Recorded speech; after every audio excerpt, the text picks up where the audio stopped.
Hello everyone, আমি বনানী। আজকে চলে এসেছি আমরা গ্যাসের ধর্মের নেক্সট পার্ট নিয়ে। প্রথম পার্টে আমরা চার্লসের সূত্র, বয়েলের সূত্র আলোচনা করেছি, তাদের গ্রাফ দেখেছি, কী কী ইকুয়েশন পাচ্ছি আমরা, গাণিতিক সূত্রগুলো সেগুলো দেখেছি। আজকে আমরা এর নেক্সট পার্ট পড়বো। তো আগের ভিডিওটা যদি না দেখে থাকো অবশ্যই দেখো, তারপরে এটা দেখা শুরু করো। আজকে আমরা কি পড়ছি? আজকে আমরা পড়ছি গ্যাসের ধর্মের মধ্যে চার্লস এবং বয়েলের সমন্বিত সূত্র। এর আগের দিন চার্লস ও বয়েলের যে সূত্রটা পড়েছি সেখান থেকে আমরা কি পেয়েছি? বয়েলের সূত্রতে পেয়েছি ভি পি এর সাথে ব্যস্তানুপাতে পরিবর্তিত হবে, তাই তো? তার মানে কি কোনো গ্যাসের আয়তন তার প্রেশারের সাথে বা চাপের সাথে ব্যস্তানুপাতে পরিবর্তিত হবে। এটা আমরা পেয়েছি যেখানে টেম্পারেচার ফিক্স থাকবে। চার্লসের সূত্রতে কি পেয়েছি? চার্লসের সূত্রতে পেয়েছি যে ভি সমানুপাতিক টি, মানে কি গ্যাসের আয়তন উষ্ণতার সাথে সমানুপাতিক। তুমি যদি উষ্ণতা বাড়াও তাহলে গ্যাসের আয়তন বাড়বে, উষ্ণতা কমালে গ্যাসের আয়তন কমবে। এই দুটো সূত্র আমরা পেয়েছি। আচ্ছা, এবার কি করব? এই দুটো সূত্রের সমন্বিত রূপ বের করব, যেখানে কি হবে? যেখানে আমরা আয়তনের সাথে আয়তন, চাপ এবং উষ্ণতা এই তিনটে প্যারামিটারকে একসাথে করব। তো সমন্বয় সূত্র করলে কি হবে? দেখো, এই দুটো সমানুপাতি পেয়েছি আমরা। এখান থেকে আমরা লিখতে পারি ভি সমানুপাতিক টি বাই পি, এটা লিখতে পারি। এই চিহ্নটা ওঠানোর জন্য একটা কনস্ট্যান্ট নিয়ে চলে এলাম, কে টি বাই পি, এটা নিয়ে চলে এলাম। কোনাকুনি গুণ করছি, P V equal to K T. এখান থেকে আমরা পাচ্ছি P V by T equal to K. এই জিনিসটা পেয়ে যাচ্ছি, তাই তো? তার মানে কি দেখছি আমরা? তার মানে আমরা দেখছি গ্যাসের চাপ আয়তনের গুণফল বাই গ্যাসের উষ্ণতা, এই যে প্যারামিটারটা, এই যে এতটুকু অংশটা, এটা কি হবে? সবসময় ধ্রুবক হবে, তাই তো? এটা একটা গ্যাসের ক্ষেত্রে। এরকমভাবে যদি আমি একটা গ্যাসের ক্ষেত্রে, কোনো এক গ্যাসের ক্ষেত্রে আমি ধরে নিচ্ছি প্রেশার P1, আয়তন V1, টেম্পারেচার T1, তাহলে এদের ক্ষেত্রে এই যে ফর্মুলাটা আমরা পেলাম, এটা আমরা প্রয়োগ করে এটা লিখতে পারি P1 V1 by T1 equal to কে। এটা আমরা লিখতে পারি, তাই তো? এবার নেক্সট গ্যাস, ধরো 2 নম্বর গ্যাসের ক্ষেত্রে, বা এই গ্যাসেরই তুমি চেঞ্জ করছো, সেটা আমি কি হবে? প্রেশার P2, V2 এবং T2, এটা করার পরে সেম এই সূত্র অনুযায়ী আমরা লিখতে পারি P2 V2 by T2 equal to কে, এটা লিখতে পারি। এবং এই যে দুটো জিনিস পেলাম আমরা সমন্বয় করার পরে, এই দুটোকে আমরা একটা গাণিতিক রূপে লিখতে পারি।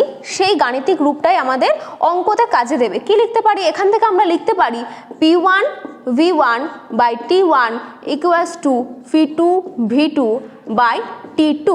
এই যে সূত্রটা পেলাম আমরা, এটাকেই বলা হয় চার্লস এবং বয়েলের সূত্রের বা বয়েলের গাণিতিক সমন্বয় সূত্র। সমন্বয় করে আমরা এই সূত্রটাকে বের করতে পারি।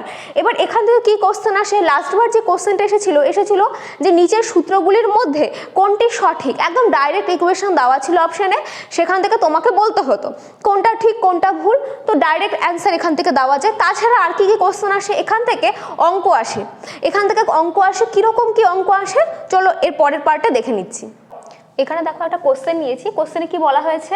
-3 ডিগ্রি সেলসিয়াস উষ্ণতায় কিছু পরিমাণ গ্যাসের আয়তন 750 সিসি। গ্যাসটিকে দ্বিগুণ চাপে উত্তপ্ত করাতে ওর আয়তন 1 লিটার হলো। গ্যাসটির অন্তিম উষ্ণতা কত? এখানে দেখো কি হয়েছে, এখানে আমরা উষ্ণতার কথা পাচ্ছি, গ্যাসের আয়তন পাচ্ছি এবং চাপের কথা পাচ্ছি, তাই না? তিনটে প্যারামিটারই পাচ্ছি। তাহলে আমরা চার্লস ও বয়েলের সমন্বিত যে সূত্রটা, এই সূত্রটা অ্যাপ্লাই করতে পারি। এই সূত্রটা অ্যাপ্লাই করি চলো। আচ্ছা, তার আগে দেখে নিতে হবে কি কি দেওয়া আছে আর কি চেয়েছে। ওটা আগে লিখে নিলে কি হয় বলো তো? ক্লিয়ার হয়ে যায় ব্যাপারটা। প্রথমেই লিখে নেব -3 ডিগ্রি সেলসিয়াস উষ্ণতা মানে T1। T1 সমান কত? -3 ডিগ্রি সেলসিয়াস উষ্ণতা। আচ্ছা, বড় টি মানে কি? বড় টি মানে পরম স্কেলে, পরম স্কেল যেটা রয়েছে, মানে কি কেলভিন স্কেলে আমাদেরকে নিয়ে যেতে হবে, তাই তো? তার মানে কি এই যে টিটা -3 ডিগ্রি সেলসিয়াস থেকে আমাদের কেলভিনে কনভার্ট করতে হবে। কেলভিনে যদি কনভার্ট করি তাহলে কি করব? -3 প্লাস 273 মানে কত এলো? 270 কেলভিন। এটা T1 গেল। আচ্ছা, P1 কত বলেছে? P1 এখানে নির্দিষ্ট পরিমাণে দেওয়া নেই, শুধু বলা হয়েছে যে দ্বিতীয়বার তুমি যখন চেঞ্জ করছো তখন চাপটাকে দ্বিগুণ করেছো। আমি ধরে নিচ্ছি প্রথমবার চাপ ছিল P1। V1 কত? V1 বলে দেওয়া আছে 750 সিসি। আচ্ছা, এটুকুটা তো হয়ে গেল। এবার নেক্সট টুকুটাতে যাই। T2 কত বলা হয়েছে? T2টাই আমাদের কাছে চেয়েছে P2 কত? P2 বলা হয়েছে দ্বিগুণ চাপে, মানে কি আগে যে চাপটা ছিল তার দ্বিগুণ করা হয়েছে। আগে চাপ কত ধরেছি? P ধরেছি, এবার চাপটা কি হবে তাহলে? 2P। V2 কত? V2 বলা হয়েছে 1 লিটার।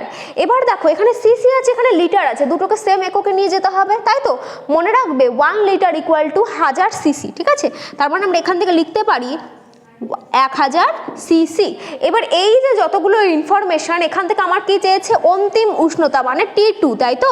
এই T2টা কত? এই যে আমাদের সূত্র, এই সূত্রতে বসিয়ে দেই তাহলে বেরিয়ে যাবে। আচ্ছা, সূত্র অনুযায়ী, এই সূত্র অনুযায়ী আমি কি লিখতে পারি? P1 V1 বাই T1, মানে কি P into V1 750 by T1 কত বলে দেওয়া হয়েছে দেখো? 270 ইকুয়াল টু P2 V2 কত বলে দেওয়া হয়েছে? 1000, V2 1000 বাই T2। এবারে T2 এর মানটা আমাদেরকে বের করতে হবে, তাই তো? আচ্ছা, প্রথমে আমি পিটা কেটে দিচ্ছি, এবার আমি বের করি T1 সমান সমান, এখানে তাহলে আমি কি বলতে পারি? এই পাশটা অবশ্যই চলে যাবে, T1টা এখানে কোনাকুনি গুণ হয়ে গেলে কি বলতে পারি? 1000 ইন্টু 270 বাই 750। আচ্ছা, এখানে 2 গুণ হিসেবে ছিল, ওপরে 2 গুণ হিসেবে ছিল। আচ্ছা, এবার কাটাকাটি করি তাহলে বেরিয়ে যাবে। কেটে দিলাম, এখানে 3, 25 দিয়ে কাটলে এখানে 4 হবে, 3 দিয়ে এটাকে কাটলে 90 বেরোচ্ছে। তার মানে কত বেরোচ্ছে দেখো? 4 ইন্টু 2 8, 8 ইন্টু 90, মানে কত বেরোচ্ছে? 720 কেলভিন। অবশ্যই এটা কেলভিনে বেরোচ্ছে, তাই তো? 720 কিসে বেরোচ্ছে? কেলভিনে বেরোচ্ছে। এবার তোমাকে অপশন ফলো করতে হবে। অপশনে যদি কেলভিন দেওয়া থাকে তাহলে এই কেলভিন আমাদের অ্যান্সার, কিন্তু বেশিরভাগ ক্ষেত্রে দেখা যায় যে অপশনে সেলসিয়াস বলে দেওয়া আছে। সেলসিয়াস করলে কি করব? আগের ক্ষেত্রে কি করেছি? সেলসিয়াস থেকে কেলভিনে নিয়ে যাওয়ার জন্য যোগ করেছি, এবার কেলভিন থেকে সেলসিয়াসে নিয়ে যাওয়ার জন্য কি করব? মাইনাস করব। যদি আমি এখান থেকে -273 করি তাহলে কত পাচ্ছি? এখান থেকে আমরা পাচ্ছি 447 ডিগ্রি সেলসিয়াস। তাহলে আমাদের অন্তিম উষ্ণতা কত দাঁড়াচ্ছে? 447 ডিগ্রি সেলসিয়াস। এভাবে তোমাকে কি কি দেওয়া আছে সেটা প্রথমে লিখে নেবে, তারপরে কি চেয়েছে সেটা আমরা খুব সহজে বের করতে পারি। এবার আসছে আমরা যে বয়েলের সূত্র আর চার্লসের সূত্র পৃথকভাবে পড়েছিলাম, সেটার ক্ষেত্রে অনেকের মনে থাকে না, অনেকের চার্লসের সূত্র বয়েলের সূত্র মনে থাকে না, অনেকে বুঝতে পারে না যে এবার চার্লসের সূত্র প্রয়োগ হবে নাকি বয়েলের সূত্র প্রয়োগ হবে। সেক্ষেত্রে তুমি চোখ বন্ধ করে এই সূত্রটা প্রয়োগ করতে পারো। কিভাবে প্রয়োগ করতে পারো?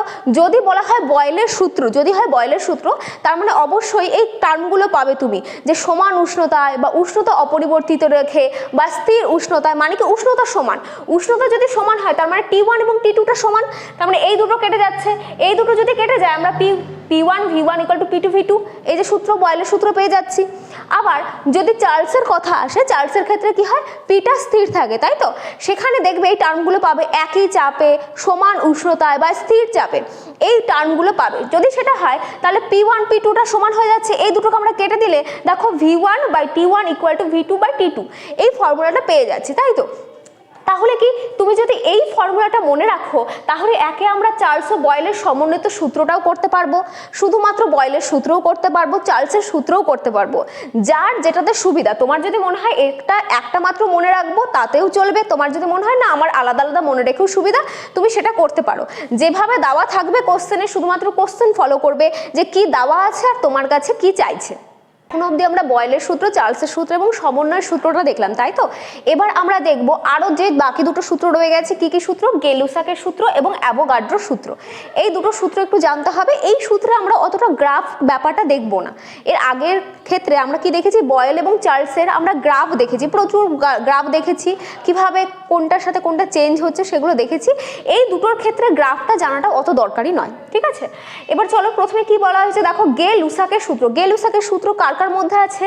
মনে রাখবে এটা উষ্ণতা এবং চাপের মধ্যে রয়েছে, ঠিক আছে? দেখো কি বলা হয়েছে সূত্রে, স্থির আয়তনে নির্দিষ্ট ভরের গ্যাসের চাপ গ্যাসটির পরম উষ্ণতার সাথে সমানুপাতিক হয়। যদি তুমি আয়তন স্থির রাখো এবং নির্দিষ্ট ভর নাও তাহলে গ্যাসের চাপ গ্যাসটির পরম উষ্ণতা, চাপ এবং উষ্ণতা, গ্যাসের চাপ গ্যাসটির পরম উষ্ণতার সাথে সমানুপাতিক হবে। মানে কি বলতে পারি? গ্যাসের চাপ যদি P হয় তাহলে এটা V এর সাথে সমানুপাতিক, T এর সাথে সমানুপাতিক হচ্ছে, তাই তো? এটা আমরা পাচ্ছি। চাপ এবং উষ্ণতার মধ্যে কি সম্পর্ক পাচ্ছি? সমানুপাতিক সম্পর্ক পাচ্ছি। এই যে সূত্রটা, এটাকে বলা হয় গে-লুসাকের সূত্র। চলো নেক্সট সূত্রে যাওয়া যাক। নেক্সট সূত্র কি বলা হয়েছে? অ্যাভোগাড্রো সূত্র। নেক্সট সূত্র কি? নেক্সট সূত্র হলো অ্যাভোগাড্রো সূত্র। এটা ভীষণ ইম্পর্টেন্ট সূত্র, এখান থেকে আমরা অ্যাভোগাড্রো নাম্বার পাবো। খুবই খুবই খুবই ইম্পর্টেন্ট সূত্র এটা। আচ্ছা, সূত্রতে কি বলা হয়েছে? সূত্রতে বলা হয়েছে স্থির চাপ এবং উষ্ণতায় যদি চাপ এবং উষ্ণতা দুটোকে স্থির করে রাখা হয়, তাহলে গ্যাসের আয়তন গ্যাসটির মোল সংখ্যার সাথে সমানুপাতিক হবে।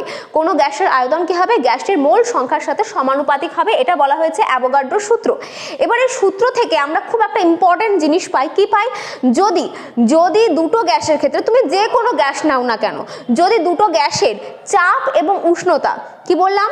যদি দুটো গ্যাসের চাপ এবং উষ্ণতা এই দুটো ফিক্স থাকে, তাহলে তুমি যে কোনো গ্যাস নাও না কেন, একটা নির্দিষ্ট আয়তনের গ্যাসের মধ্যে কি থাকবে? মোল সংখ্যাটা সেম থাকবে। দুটো গ্যাসের মধ্যে যদি আয়তন, যদি আমি সেম নেই, এখানে ধরো কার্বন ডাই অক্সাইড 1 লিটার বললাম, অ্যামোনিয়া 1 লিটার বললাম, এই দুটোর ক্ষেত্রে মোল সংখ্যা, ওর মধ্যে কতগুলো তোমার অণু রয়েছে, সেই সংখ্যাটা কি হবে? সেই সংখ্যাটা সমান হবে। আচ্ছা, সেই সংখ্যাটা কত হয়? সেই সংখ্যাটা দাঁড়ায় 6.022 ইন্টু 10⁻23। এটা কি? এটাকে বড় হাতের এম দিয়ে লিখবো। এটাকে বলা হয় অ্যাভোগাড্রো সংখ্যা। অ্যাভোগাড্রো সংখ্যা কি বলা হচ্ছে? অ্যাভোগাড্রো সংখ্যা। এই সংখ্যা দিয়ে কি বলতে পারি? কি বললাম? যদি তুমি দুটো গ্যাস নাও, সেটা যে কোনো গ্যাস হতে পারে, যদি তুমি দুটো গ্যাস নাও, তার উষ্ণতা এবং চাপ যদি স্থির থাকে, তাহলে একই পরিমাণ যদি নাও, একই আয়তনের দুটো গ্যাসের ক্ষেত্রে মোল সংখ্যা, যেটা অণু সংখ্যা, ওর মধ্যে কতটা অণু থাকবে, সেই সংখ্যাটা কিন্তু সমান থাকবে। সেটা কত হবে? 6.022 ইন্টু 10⁻23। এই সংখ্যক পরিমাণ অণু প্রেজেন্ট থাকবে। এটা অ্যাভোগাড্রো সংখ্যাতে, অ্যাভোগাড্রো সূত্র বা অ্যাভোগাড্রো প্রকল্পতে এটা বলা হয়েছে। তাহলে এই দুটো সূত্র পেয়ে গেলাম। এবার জানবো আমরা গ্যাসের, আমরা যদি এই সমস্ত গ্যাসগুলোকে একসাথে করি, তাহলে কি পাচ্ছি? তাহলে আমরা একটা গ্যাসের সমীকরণ পাচ্ছি, যেটাকে বলা হয় আদর্শ গ্যাসের সমীকরণ। সেই সমীকরণটা একটু জানতে হবে এবং সেখানে একটা ধ্রুবক পাবো, যেটাকে আমরা আর দিয়ে প্রকাশ করব। এই আর সম্পর্কে জানতে হবে, কারণ এই আরটা খুব ইম্পর্টেন্ট। আর থেকে কিন্তু ভীষণ কোশ্চেন আসে। অ্যাভোগাড্রো সূত্র থেকে তাহলে আমরা অ্যাভোগাড্রো নাম্বারটা পেয়ে গেছি। এবার দেখো, এই দুটো জিনিস লিখেছি, দুটো জিনিস খুব ভালো মতো মনে রাখবে, একবার তো মাথায় ঢুকিয়ে নাও, খুব কাজে দেবে এই জিনিসটা। কি বলা হয়েছে? এসটিপিতে, এসটিপি মানে কি? Standard time and pressure. এসটিপিতে কোনো গ্যাসের আয়তন কত হবে? 22.4 লিটার। আয়তন কত হবে? 22.4 লিটার। এবং 1 মোল গ্যাসের মধ্যে অণু সংখ্যা কত হবে? 6.022 ইন্টু 10⁻23, যেটা আমরা অ্যাভোগাড্রো নাম্বার বলছি, তাই তো? এই যে দুটো লাইন লিখেছি, এই দুটো লাইন একদম মাথায় ঢুকিয়ে নাও, ভীষণ ইম্পর্টেন্ট। প্রচুর ডাইরেক্ট কোশ্চেনও আসে, আবার অঙ্কের মধ্যেও অনেক টাইমে কাজে লেগে যায়। ডাইরেক্ট কোশ্চেনে কিন্তু তোমাদের ক্ষেত্রে খুব ইম্পর্টেন্ট, ডাইরেক্ট কোশ্চেনে কিন্তু এগুলো থেকে বেশি আসে। তাহলে কি দেখছি? এসটিপিতে কোনো গ্যাসের আয়তন কত হবে? 22.4 লিটার। 1 মোল যদি কোনো গ্যাস থাকে, তাহলে তার মধ্যে অণু সংখ্যা কত? সংখ্যাটা কত দাঁড়াবে? 6.022 ইন্টু 10⁻23। এটুকুটা আমরা জেনে গেছি। নেক্সট আসছে আমাদের আদর্শ গ্যাসের সমীকরণ। আদর্শ গ্যাসের সমীকরণ, এই সমীকরণটা কোথা থেকে আনছি? এখনো অবধি আমরা চার্লস বয়েল, অ্যাভোগাড্রো এবং গে-লুসাক পেয়েছি, কিন্তু গে-লুসাকের টার্মটা এখানে লাগে না, দরকার পড়ে না।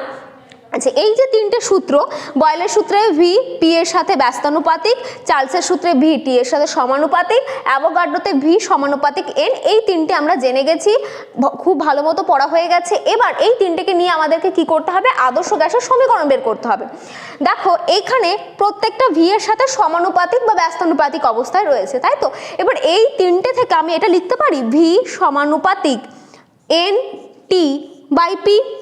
এই জিনিসটা লিখতে পারি কিনা দেখো তো। দেখো, এই তিনটে জিনিস থেকে একসাথে আমি এই জিনিসটা লিখতে পারি। এবার কি করব? এবার এই চিহ্নটা ওঠানোর জন্য, সমানুপাতিক চিহ্নটা ওঠানোর জন্য একটা কনস্ট্যান্ট আনতে হয়, তোমরা জানো। সেই কনস্ট্যান্টটা বেশিরভাগ ক্ষেত্রে আমরা কি আনি? কে আনি, তাই তো?